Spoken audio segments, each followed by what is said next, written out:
Good evening and welcome to Express News. I'm Shubhendu Ghosh. In just 30 minutes, 100 news and updates. Let's begin. Ministry of External Affairs advises international celebrities to ascertain facts related to farmers' protests before sensationalizing anything on social media, asserts India's stand against propaganda. Government issues notice to Twitter to comply with its order to remove contents accounts related to farmer genocide. Ministry of Electronics and IT directs Twitter to block around 250 Twitter accounts on farmer genocide hashtag, making fake and provocative tweets on 30th January. Rajya Sabha discusses motion of thanks to President's address. Discussion also includes farmers' issues as demanded by the opposition. 3 Aam Aadmi Party MPs sent out of the upper house due to unruly behaviour. Lok Sabha also to discuss motion of thanks to President's address. Meanwhile, the opposition has thanked the government for increasing the duration of discussions from 5 hours to 15 hours. Ministry of Home Affairs, in a written reply to query in Rajya Sabha, denies that NIA and ED have issued summons against 40 people related to voluntary agencies, groups and individuals who are providing humanitarian support to farmers' agitation. India's might on display as Asia's biggest aerospace defence show, AERO India, kicks off today. Centred around Atmanirbhar Bharat theme, the 3-day event this year is in hybrid format with both physical and virtual exhibitions in view of COVID pandemic. After inaugurating AERO India 2021, Raksha Mantri Rajnath Singh said, "Nation is vigilant and prepared to defeat any misadventure to defend our people and territorial integrity at all costs."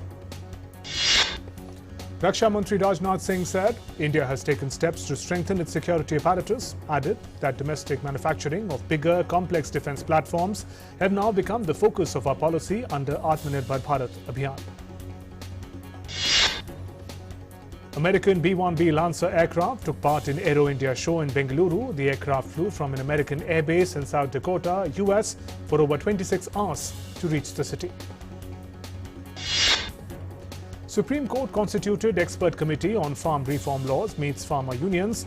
The committee members assured impartial functioning and would submit its report in given time frame, while Supreme Court refuses to hear petitions seeking probe into tractor rally violence. Delhi Police today announced cash reward of ₹1 lakh each for those who will be providing information on Deep Sidhu, Jagrat Singh, Gurjit Singh, Gurjant Singh for their alleged involvement in violence on 26th of January. The police also announced that it will be providing ₹50,000 each to those giving information for Jajbir Singh, Bhuta Singh, Sukhdev Singh and Iqbal Singh.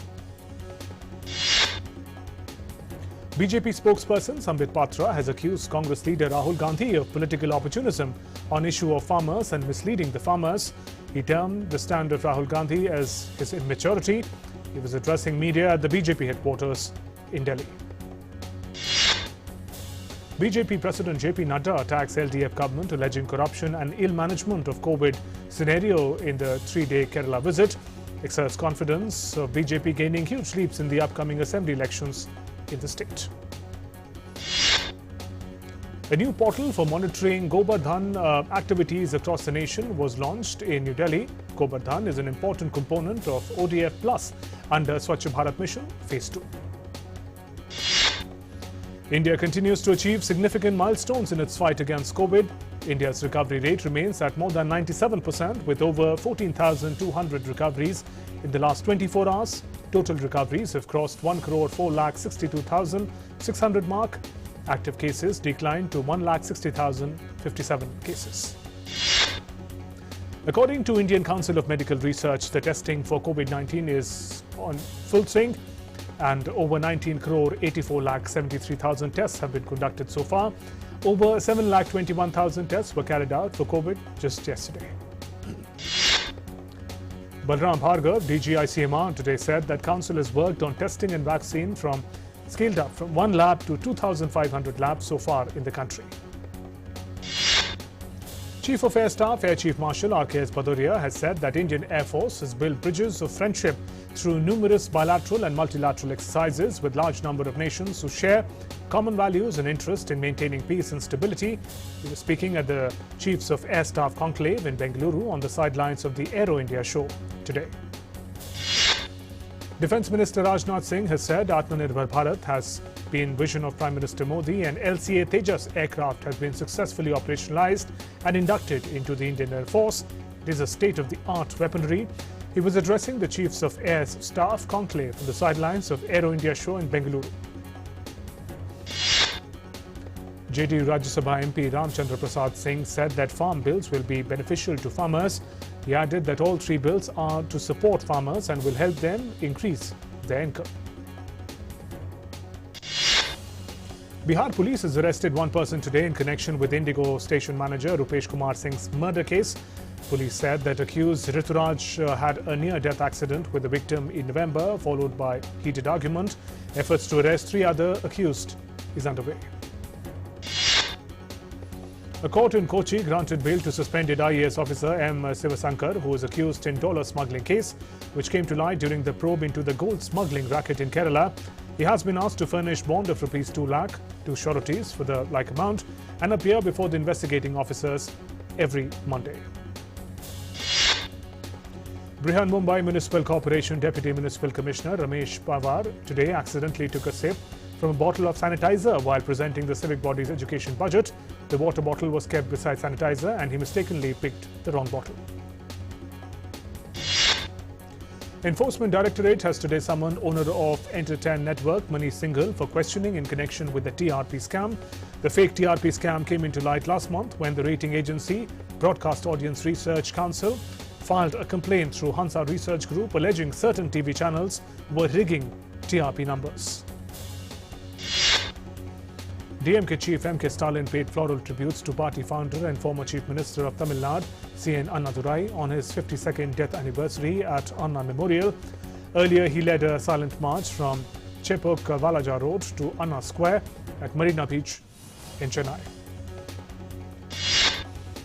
Central Armed Police Forces personnel on Wednesday donated blood at All India Institute of Medical Sciences during a one-day blood donation camp. CRPF Director General A.P. Maheshwari also donated blood. A fire broke out in 3 shops located in a building in Ahmedabad's Naranpura locality this morning.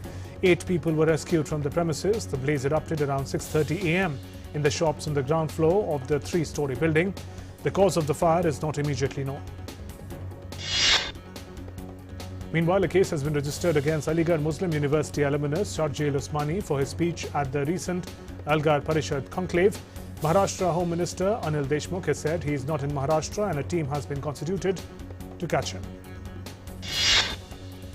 The Forest Department in West Bengal conducted water bird census for the first time in the state. The study was conducted from 12 January to 2nd February in 54 different locations across the state. More than 800 people, including forest staff, NGOs, bird lovers, were involved in this exercise. Heavy security remained in place in New Delhi amid ongoing farmers' protest. Barricades were set up with barbed wire and spikes jutting out from the ground to block farmers. Domestic equity market benchmark BSE Sensex and Nifty 50 ended at a record closing high on Wednesday. BSE Sensex jumped 458 points to end at 50,255, while the broader Nifty 50 index settled at 14,790, up 142 points. Gains in gold were limited and analysts expect sideways movement for now. And on multi-commodity exchange were up 0.31%, rupees 150 at 47,975 per 10 grams of gold. Meanwhile, silver prices rocketed as retail investors as silver futures climbed 1.61% or rupees 1,090 to rupees 72,046 per kilogram. The rupee ended on a flat note and settled 1 paisa higher against the US dollar on Wednesday at rupees 72.95 amid a firm trend in the domestic equity markets. At interbank foreign exchange market, the rupee witnessed an intraday high of 72.92 and a low of 72.98. Oil rose in the early trade on Wednesday. US West Texas Intermediate crude futures climbed 11 cents or 0.2% to $54.87 a barrel. In a third straight day of gains, the benchmark hit a one-year high of $55.26 on Tuesday. Petrol and diesel prices remain unchanged on Wednesday as oil marketing companies continued on their pause mode for the 7th consecutive day. With price on hold, petrol continued to be available at a new record high of rupees 86.30, a litre in Delhi, while diesel is available in the city at 76.48 rupees a litre. Amazon.com Inc. on Tuesday said founder Jeff Bezos would step down as the chief executive officer of the e-commerce giant. Bezos will now become the company's executive chairman. He will be replaced by Andy Jassy, who currently leads Amazon's cloud computing business. The change will take place in the second half of 2021. Google CEO Sundar Pichai and Microsoft CEO Satya Nadella congratulated Jeff Bezos and his successor Andy Jassy on their new roles. Pichai also sent his best wishes for the passion projects of the outgoing Amazon CEO, Day One Fund, and Bezos Earth Fund. Alphabet on Tuesday beat fourth quarter sales expectations as advertising customers unleash budgets for the holidays. Google owner disclosed for the first time that its cloud unit is losing $5.6 billion a year. Shares of Alphabet up 9.5% this year, rose 7% after hours to $2,053.75. U.S. stocks finished up sharply for a second straight day on Tuesday. The Dow Jones Industrial Average rose 476.09 points to 30,688. S&P 500 gained 52.37 points to 3,826.23. Nasdaq Composite added 209.38 points to 13,612.78. So far, a total of 10,44,35,155. As many as 22,63,885 people have died of coronavirus. The U.S. continues to report 2,70,27,347 cases of COVID. 4,57,000 people have died of COVID-19 in the U.S. A team of investigators led by World Health Organization virus expert Peter Ben Mbrak headed to Wuhan Institute of Virology, which has been at the center of the number of conspiracy theories today as part of their hunt for clues as to where COVID-19 pandemic actually originated. New Zealand medicines regulator MedSafe has provisionally approved use of COVID-19 vaccine jointly developed by US drug maker Pfizer Inc. and Germany's BioNTech. New Zealand government said vaccines are expected to arrive by the end of first quarter. People at highest risk would be vaccinated first. South Korea's President Moon Jae-in on Wednesday called on for seamless preparations for coronavirus vaccinations as a refrigerated van drove in convoy with several military and police escort cars in a drill at the Incheon International Airport west of Seoul. However, no exact date has been set for the arrival of vaccines. Cuba has started human clinical trials of potential coronavirus vaccine called Abdala. It is developed by the state-run Center for Genetic Engineering and Biotechnology. The vaccine will be applied to a group of 760 volunteers aged between 19 and 59 years. Palestinians began COVID-19 vaccination campaign with health workers receiving the first shots. Palestinian Health Minister Mai Akaila said within days her ministry would receive 5,000 doses of Russia's Sputnik 5 vaccine and 37,000 doses from the COVAX global vaccine sharing program. German Chancellor Angela Merkel said the country will be vaccinated 10 million people against COVID-19 by the end of first quarter. Berlin and European Union have been under fire over vaccine deployment, with critics pointing to the faster pace in Britain, Israel and the US.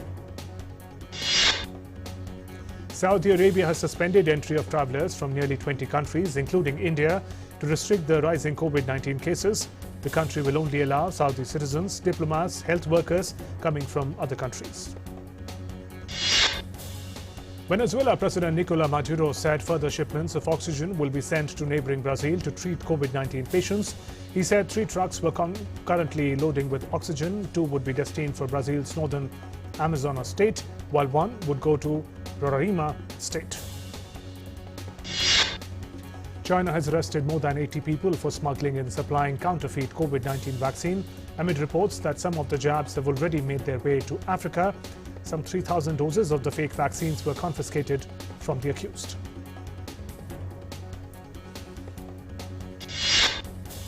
The regime in Myanmar, headed by army, announced a new state administrative council. The council, headed by Army Chief General Min Aung Hlaing, has 11 members, out of which 8 are from the military. In Myanmar, while addressing the meeting of the union government on Tuesday, General Min Aung said election matters and COVID-19 prevention and containment will be prioritized. In a statement released on the official channel, the military government announced that Union Election Commission will be reconstituted for implementing the duties and functions. G7 ministers call upon the military to immediately end the state of emergency, restore power to democratically elected government, to release all those unjustly detained in Myanmar, to respect human rights and the rule of law.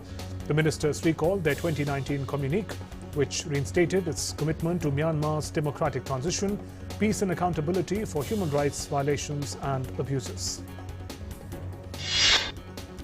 A cacophony from beaten cooking pans rang around Myanmar's Yangon in one of the largest signs of public disquiet at the military coup that ousted Aung San Suu Kyi's government. Some were even heard shouting anti-coup slogans.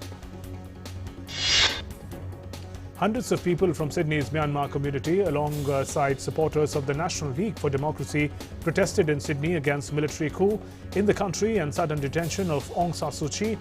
Holding placards and portraits, protesters demanded immediate release of all political detainees and for military to protect the people of Myanmar. US President Joe Biden and his wife Jill made a late-night visit to Capitol Hill on Tuesday to pay respects to Brian Sicknick, the Capitol police officer killed when the supporters of former President Donald Trump stormed the building on 6th of January. President Joe Biden on Tuesday signed 3 executive orders dealing with asylum at US-Mexico border, legal immigration and reunifying families. Biden also created a task force to reunite migrant families who were separated at the US-Mexico border by Trump's 2018 zero-tolerance border strategy. Alejandro Mayorkas has been sworn in by US Vice President Kamala Harris to head the Department of Homeland Security. Mayorkas has become the first Latino and the immigrant to hold the position. The Senate approved him by a vote of 56-43 amid strong opposition from the Republicans. Russian police detained over 900 people during Tuesday's protest in support of jailed opposition leader, Kremlin critic Alexei Navalny, who has been sentenced by a court to 3.5 years in prison. Navalny has been jailed for violating the conditions of a suspended sentence. Italian President Sergio Mattarella today met former European Central Bank chief Mario Draghi for talks in the Quirinal Palace in Rome. Mattarella is expected to ask Draghi to form a government of national unity to tackle the twin coronavirus and economic crisis battering the country.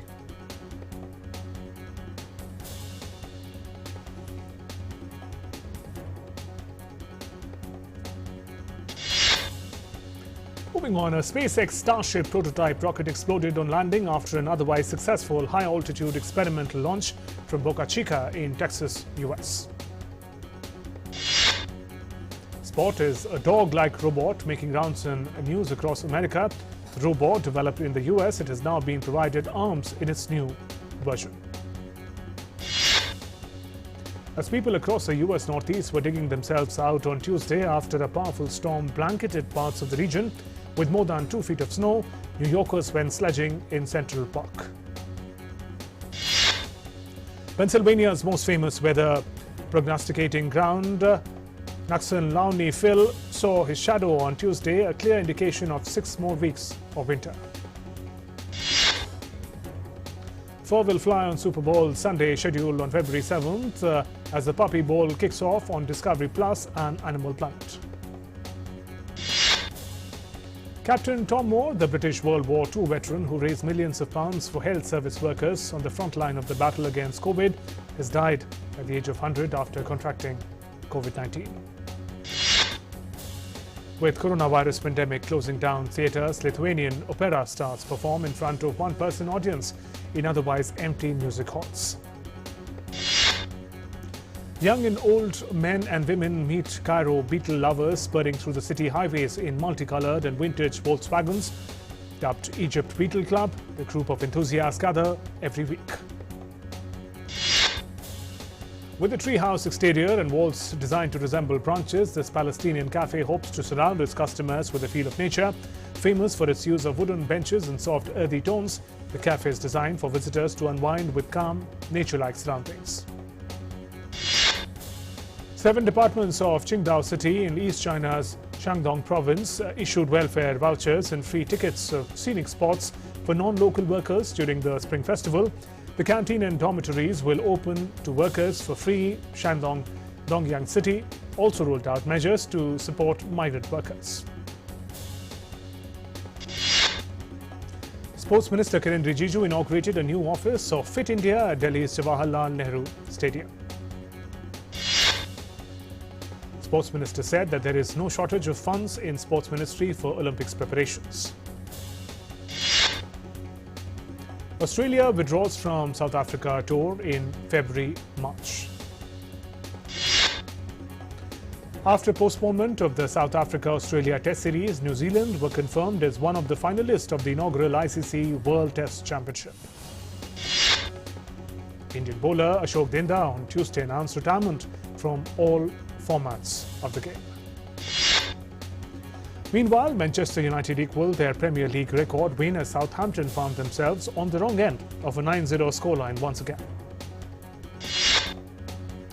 Alexander Jankiewicz received red card within 90 seconds of his first senior start for a terrible challenge on Scott McTominay's made an uphill battle even tougher for injury-hit Saints. Manchester United almost matched their club record 10-0 victory over Anderlecht in 1956. Saints have lost 4 consecutive Premier League games for the first time since April 2018. Joao Martinino's stunning goal clinched a battling 2-1 win for Wolves as 9-man Arsenal self-destructed at Molineux. The midfielder's brilliant 30-yard drive sealed victory for the host, who cashed in on 2 red cards from the Gunners. Juventus fought back from a goal down to beat Inter Milan 2-1 in the first leg of their Coppa Italia semi-final fixture on Tuesday. In the match played between Sheffield United and West Brom, Sheffield United beat West Brom 2-1. The first goal was scored by Matt Phillips for West Brom in the 41st minute of the game, but after this, in the second half, Jayden Bogle, Billy Sharp scored their goals and gave victory to the teams. Italy have entered the semi-finals of the ATP Cup. Italy won both singles matches against France and entered the final 4. Italy's Fabio Fognini beat France's Benoit Paire 6-1, 7-6. In the second singles, Italy's Matteo Bertini succeeded in defending France's Gael Monfils. The Italian player won the match in the straight sets 6-4, 6-2. Rafael Nadal has withdrawn from the opening match of the ATP Cup due to back pain. However, he is likely to return to the Spanish team this week. Serbia, led by Novak Djokovic, started their campaign to save the title with a 2-1 win over Canada. Meanwhile, Germany succeeded in defeating Canada 2-1. Germany managed to win both singles, while Canada won in the doubles. In the ongoing Garabali Classic in Melbourne, 2 top-seeded players, Ashley Barty and Sofia Kenin, made it to the quarterfinals. Barty, the world's #1 player, defeated Czech Republic's Maria Buskova 6-0, 4-6, 6-3 after a hard fight. Images of Angelina Jolie eating with some of her children and doing her son Maddox's hair are part of a series of snaps taken at her home in Los Angeles that feature in British Vogue's March issue.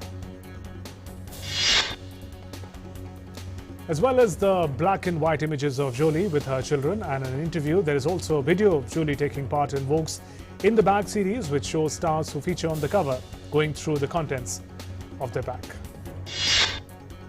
With the live music industry shut down by the pandemic, celebrated French DJ David Guetta has said it would be fair for the festivals in future to restrict entry to those vaccinated against coronavirus.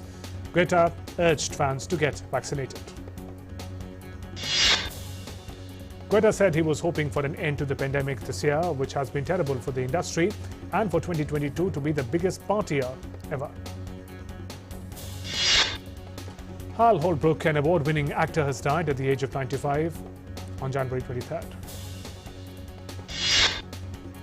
In 2008, Holbrook became the oldest male performer ever nominated for an Academy Award for a supporting role Into the Wild.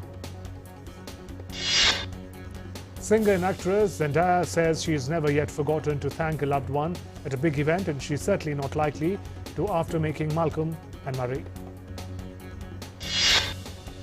Shot last summer entirely in a private home in Northern California, it was the first film to be shot and completed entirely under pandemic restrictions. The pastel-colored outfits worn by BTS in the video Dynamite sold for $162.50 at auction, over 8 times in the original estimate of $200,000 to $40,000. The iconic ensemble were sold to 2 buyers, Shishaku Mezawa, Japanese art collector, and Hikakin, Japan's most famous YouTuber. Proceeds for the sale will go to music cares. And with that, we conclude this edition of Express News. Namaskar.